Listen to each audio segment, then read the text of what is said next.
Последниот драматичен раст на цените на енергентите и храната значително ги влоши условите во стопанството, но и е социјален удар врз граѓаните.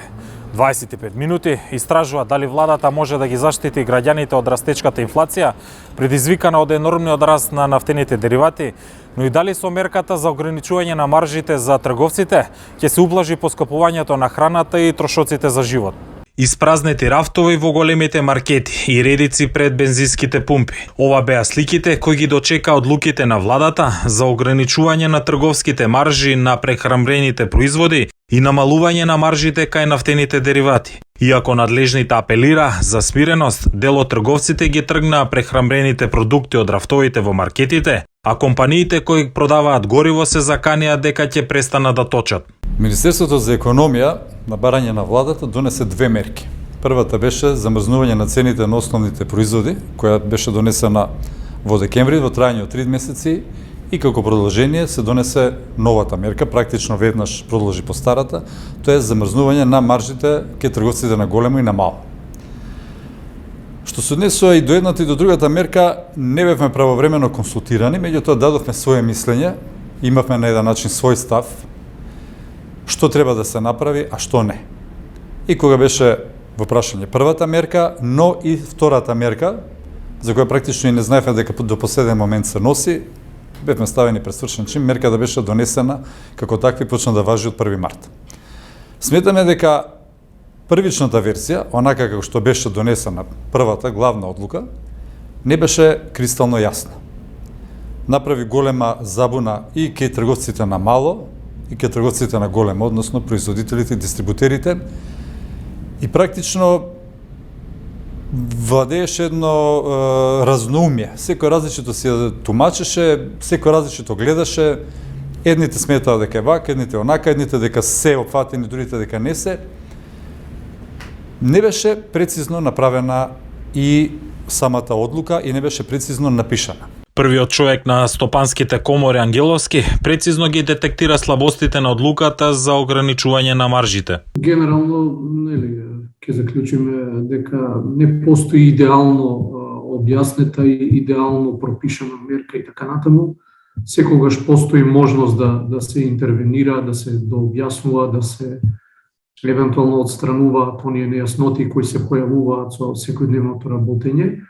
Во однос на маржите, генерално мислам дека е во оваа ситуација единственото вистинско решение, затоа што доколку останеа фиксни цените, тогаш сигурен сум дека многу производи кај ги немаше веќе на рафтовите, затоа што едноставно никој нема да си дозволи да ги продава производите под својата набавна цена и да создава загуби. Сега, има многу предизвици, ќе мора да се работи на дообјаснување, адекватна примена и така натаму, краток е временскиот период. Има многу фактори, меѓутоа генерално мислам дека ќе се среди со текот на времето и треба да се навикнеме овие денови да живееме или овие месеци што ќе следат во ваква атмосфера, за жал. Од друга страна, според Ристовски на хартија, новите правила на пазарот треба да ја одржат ценовната стабилност на производите, иако работите на терен се поинакви. Ние разговаравме за маржите кои се однесуваат пред се за трговците на мало, односно големите ланци на маркети.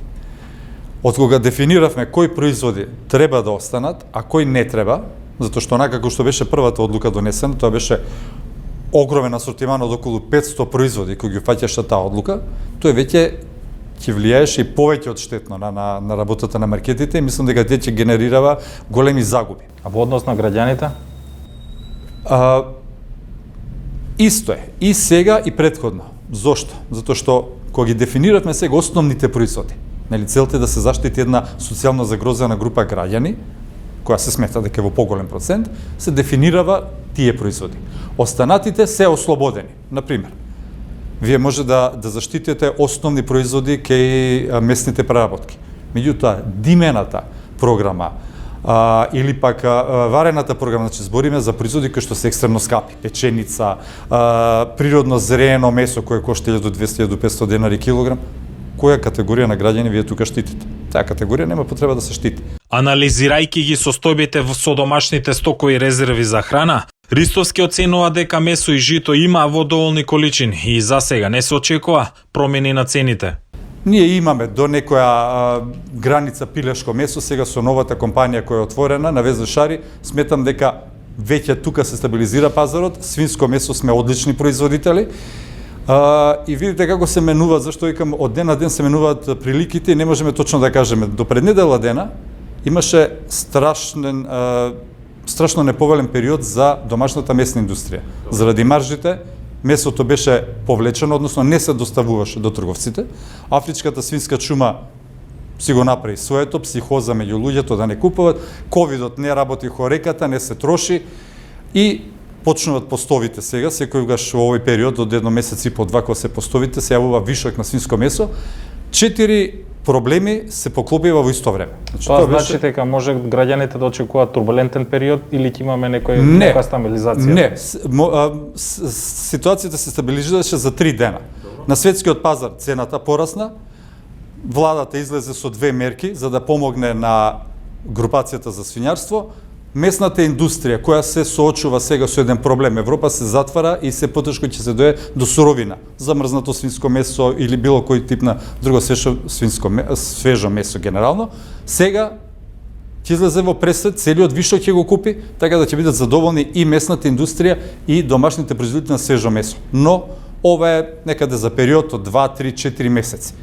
Во меѓувреме, граѓаните кои ги анкетиравме за 25 минути се едногласни. Скапотијата е неподнослива, а тие веќе почнуваат да се приспособуваат на наметнатите услови, а рестрикциите за штедење ги примениле прво дома. Дали сте засегнати од новите брани на поскупување? Да. Се осеќа лично на вашиот домашен буџет? Се осеќа. И тоа многу. Се откажавте од некои работи, планира? Да. Например, кој? Па еве, помалку зимам млеко, помалку зимам јогурт. Многу е скапо.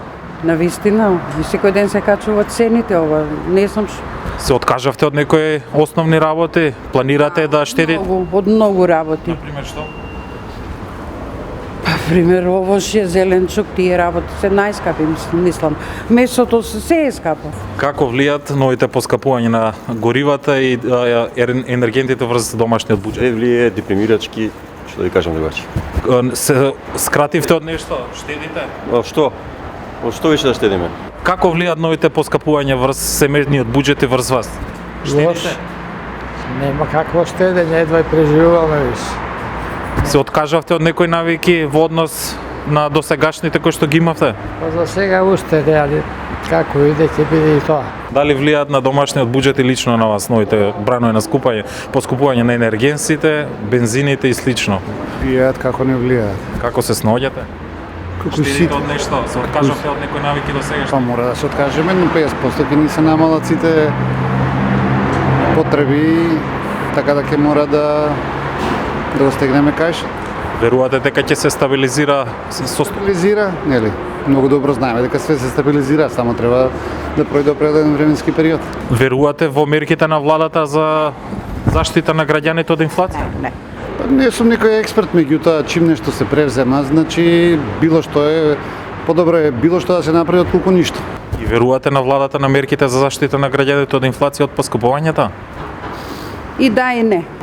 Ако и верувавме, ние ќе имаме некои резултати. Прватно не веруваме.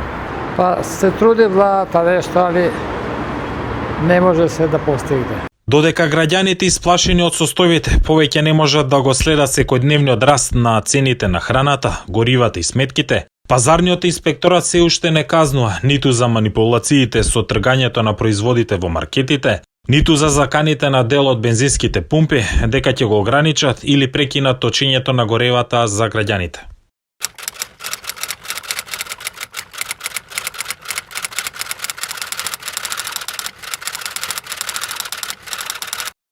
Министре, нема никакви казни за оние кои се воени профитери, за кои се говореше и вие сте свесен и ги предупредувавте, но сепак институциите не постапуваат. Значи за оние кои ги тргнуваа на страна продуктите, нели, храната, нафтените деривати и така натаму. Сметате ли дека треба да се одговара? Секако дека треба да се одговара, посебно во вакви кризни времења, иако се надворешни на некој начин увозени во Македонија, ова криза заради инвазијата на Русија во Украина.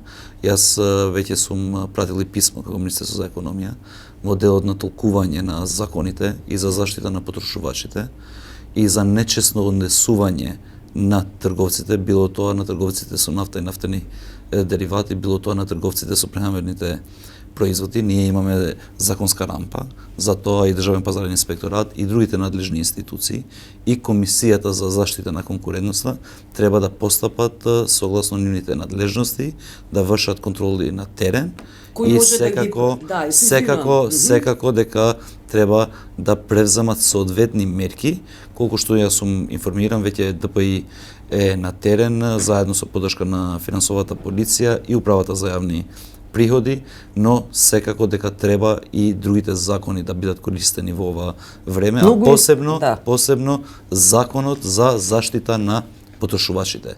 Не само одлуките на владата да видат дали се почитуваат, но таму во законот за заштита на потрошувачите и можем да ви го наведам и членот 31А, Б, В и Г, таму е наведено дека нема никаква основа одредени трговци да направат нечесно трговија во вакви времења. Многу институции наброивте, многу членови наброивте, но свесен сте дека правдата, казнивоста не функционираат. Значи, во однос на заштита на Имате ли воопшто моќ да делувате? Во однос на заштита на граѓаните и како е структурирана, значи, владата и институциите, Министерство за економија креира политики. Министерството за економија, согласно тие политики, им дава задачи на одредени други институции кои не се под надлежност за Министерството за економија, но имајќи во предвид дека ние ги креираме тие политики, тие законски решенија, кои после се потврдени од страна на нашите пратеници, кои не ја дават функцијата за да раководиме со овие институции, ние имаме право да ги толкуваме тие закони и која била целта на законот кога е донесена, а секако дека инспекторатите и другите институции кои треба да ги имплементираат тие законски решенија на терен треба да постапат согласно тоа што е во законот. Така. Некои од бензинските пумпи се заканија, всушност дека ќе стават клуч на вратите заради тоа што маржите, акцизите се замрзнуваат или се намалуваат. Која е вашата порека до нив? Јас си сум имал прилика во последните денови во неколку наврати, значи да ги поканам да се покажеме што посолидарни, посебно во вакво време. Во однос на цените тоа не зависат само од државата. Излезе со став и регулаторната комисија дека околу 54% од цената зависи од берзите, некаде 6 до 7% се давачки што се признаваат од страна на РКЕ и 40% се во делот на фискалните давачки што се предвидени во формулирање цената, како што е ДДВ-то и како што е акцизата. И ние токму тоа го направивме, каде што може директно да интервенира владата, државата, секако дека преку собранието намаливме ДДВ од 18 на 10% за крајните потрошувачи, во овој случај за граѓаните и секако дека намаливме во делот на акцизата. Барање на трговците на големо, и јас сум учествувал на тој состанок, беше за да немат големи загуби, заради тоа што методологијата беше да се утврди цената од страна на РКЕ на неделна база, секој понеделник, значи од наша страна се прифати да биде тоа на дневна база и секако дека тие трговци имат искуство и знаат што значи на неделна и што значи на дневна база. Во делот на неточење на гориво, тоа е казниливо по закон, го толкував и законот за заштита на потрошувачите и таму, еве и преку медиумите и преку вас, уште еднаш праќам порака и до инспекторите и до инспекциите не да гледат само одлуки на владата, но да ги гледат сите законски можности се со цел да се заштитат граѓаните. А тоа им го дава нашето законодавство, посебно законот за заштита на потрошувачите. Имаше процентуално давачки за државата, 40% се тие така. Не може ли државата тука барем малку да интервенира? Токму тоа го направивме, Билјана. Во тие 40% од цената, значи е ДДВ-то, која е 18%, и акцизата, еве ќе ви давам пример конкретен, за нафтата е 15 денари. Но помалку да зема државата. Од тоа помалку не може. Токму тоа. Тоа велите? Не. Ние го направивме спротивното. Сега, таму каде што можеме ние да влијаеме, од 18 одиме на 10%. Од 15 одиме на 11 денари. Не може помалку од тоа. Значи, ако е потребно, секако дека дополнително ќе намалиме давачки. Таму каде што можеме ние да интервенираме. Но во последните денови гледаме дека на некој си начин со одлуките и на ОПЕК и на Сауди Арабија почнува во берзите да се намалува цената на нафтените деривати и со намалувањето на цената на нафтени деривати во берзите, глобалните берзи, значи и со нашето намалување ќе имаме повеќе намалување отколку тоа што беше презентирано.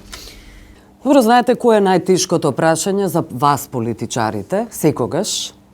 И тоа го прашуваат и граѓаните го поставуваат. Зошто вие, како политичари, не се откажете од привилегиите и удобствата кои ги имате? Со службените коли, кои постојано ги возите, и можете да почнете да се однесувате европски, како оние политичари на запад, кои одат пешки, со автобус, со тротинет конечно, велосипед. Постои можност, наместо да барате од граѓаните да штедат, заради тоа што тоа е лицемерие. Се согласувам.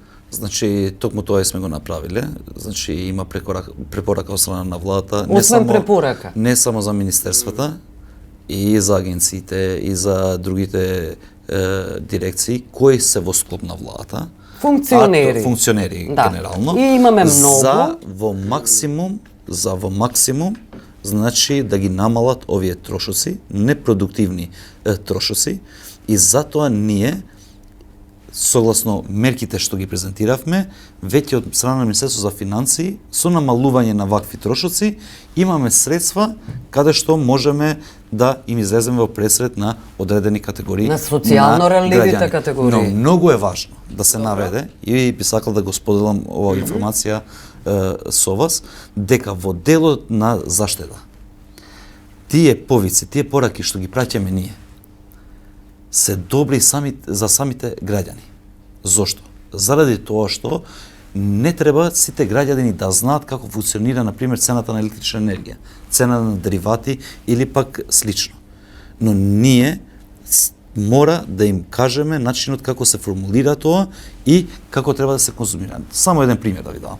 Со цената на електрична енергија, каде што е регулирано, ние како држава продаваме електрична енергија со 41 евро.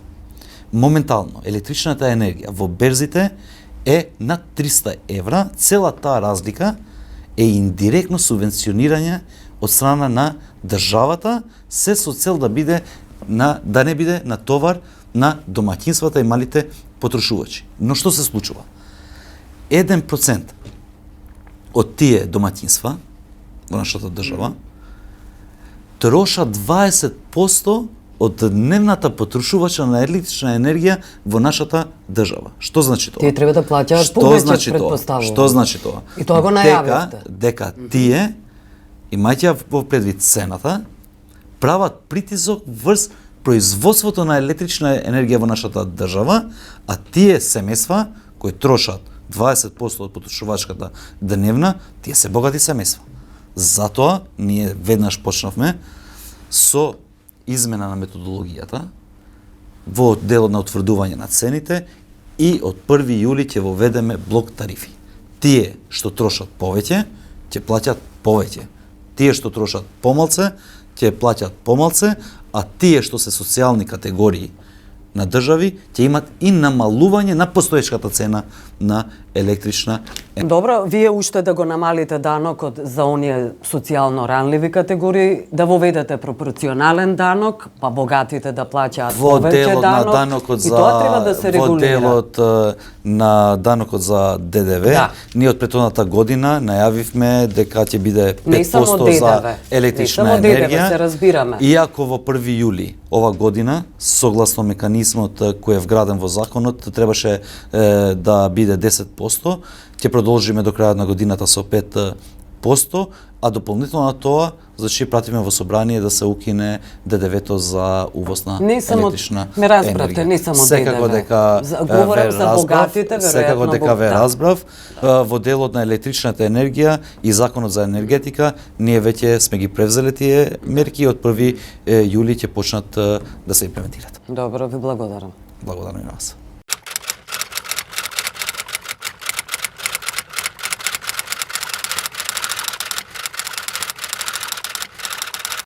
Билјана, каква е ситуацијата во Словенија што се однесува до економската криза? Дали цените одат до плафон, како во Македонија, цените исто така и на прехранбените производи, но и на бензинот? Практично се предвидува дека се потешко и потешко ќе биде со оваа украинско-руска војна во која Русија ја нападна Украина. Pa da, evo, mi smo sada imali priliku da vidimo nešto što nismo videli 25 godina na ulicama Slovenije, to su neverovatne gužve ispred benzinskih pumpi. To je bilo u ponedjeljak uveče kada su najavili da će benzin skočiti, tako da je to bilo nešto zaista, vratilo nas u te neke godine jugoslovenskih ratova. Eto, cene su skočile, skoče znači benzin za 20% od utorka, od juče, sada 1 litar benzina je 1,5 evro, 1 litar dizelskog goriva je 1,7 evra. Skočile su osim goriva i hrana, pre svega pšenica koja je otišla za 80% gore. Tako da sa njom se očekuju velika poskupljenja i brašna, ulja, znači svih tih stvari, testenina i tako dalje koje se proizvode, nestašice se pojavljaju čak i brašna po prodavnicama, tako da inflacija raste iz meseca u mesec definitivno i veliko je brige kod građana, mada vidim da mediji još uvek nije to prva tema, naravno prva tema je rat u Ukrajini. Tek negde u drugom delu dnevnika sam juče gledala se pojavljuju poskupljenja, ali među građanima je to, kako da ne, jako važna stvar. Električna energija je poskupila za oko čak i više od 100% i sada su pritisci na vladi Slovenije da reaguje. Ministar Zdravko Počiválšek privrede obećava da će doći do regulacije cena i naftnih derivata i da će država posegnuti u marže, trgovske marže i tako dalje da bi se to zaustavilo. Znači, čak se pojavljuju vrlo često i pozivi da ljudi krenu sami da stvaraju svoje bašte, da kupe kokoš, da se vraćaju na selo, jer svi očekuju da će biti nestašica, ne samo nestašica, nego pre svega poskupljenja za sada. Kažu da je Ukrajina žitnica Evrope i da su crnomorska pristaništa sada nefunkcionalna i sve to utiče, ukoliko bude rat potrajao, uticaće na sve veća poskupljenja. Osim znači energije, goriva, hrane, poskupila je i odeća i naravno hrana, prehrambeni proizvodi pre svega. Сепак Словенија има добар животен стандард и тоа нема многу драматично да ги погоди како во сиромашните земји како што е Македонија. Тоа е единствената добра вест која може да сепак да се извлече. Pa ljudi su prilično uplašeni zato što je nekako ta poskupljenja su krenula, ako krenemo na primjer od nekih usluga u centru Ljubljane. To je krenulo čak i pre korone da poskupljuje zato što je bio turistički bum i onda su te, ne znam, restorani, kafe i tako dalje već polako postajale potpuno nedostupne građanima Ljubljane jer je to bilo sve za turiste sređeno.